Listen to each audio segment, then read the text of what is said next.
बरसाने में गुलाब नाम का एक निर्धन व्यक्ति रहता था। गुलाब पढ़ा लिखा कुछ नहीं था, पर सारंगी अच्छी बजा लेता था।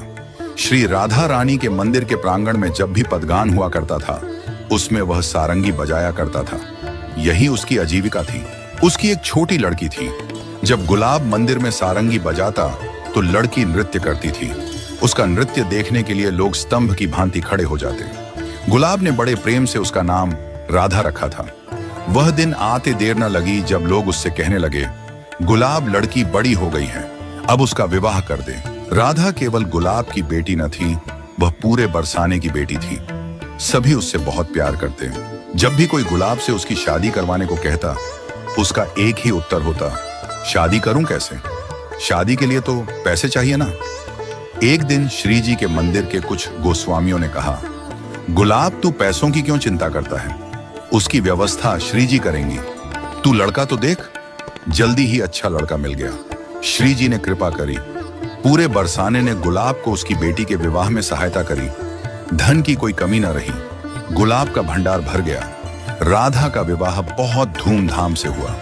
राधा प्रसन्नता पूर्वक अपनी ससुराल विदा हो गई, क्योंकि गुलाब अपनी बेटी से बहुत प्रेम करता था और उसके जीवन का वह एकमात्र सहारा थी।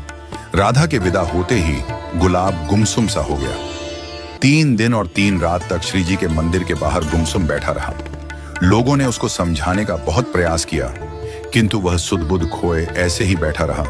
न कुछ खाता था, न पीता था, बस हर पल राधा राधा ही रटता रहता था। चौथे दिन जब वह श्री जी के मंदिर के बाहर गुमसुम बैठा था, तो एकदम उसके कानों में एक आवाज आई, बाबा बाबा, मैं आ गई। सारंगी नहीं बजाओगे, मैं नाचूंगी। उस समय वह सो रहा था या जाग रहा था, कहना कठिन था। मुंदी हुई आंखों से वह सारंगी बजाने लगा और राधा नाचने लगी। मगर आज उसकी पायलों में प्राणों को हर लेने वाला आकर्षण था। इस झंकार ने उसकी अंतरात्मा तक को झकझोर दिया था। उसके तन और मन की आंखें खुल गईं। उसने देखा उसकी बेटी राधा नहीं, बल्कि स्वयं राधा रानी है, जो नृत्य कर रही है। गुलाब सजल नेत्रों से बोला, बेटी बेटी। और जैसे ही कुछ कहने की चेष्टा करते हुए, स्नेह से कांपते और डगमगाते हुए वह उनकी ओर अग्रसर हुआ। राधा रानी मंदिर की ओर भागी। गुलाब उनके पीछे पीछे भागा। इस घटना के पश्चात गुलाब को कभी किसी ने नहीं देखा। उसके अदृश्य होने की बात एक पहेली बनकर रह गई। कई दिनों तक जब गुलाब का कोई पता नहीं चला, तो सभी ने उसको मृत मान लिया। सभी लोग बहुत दुखी थे।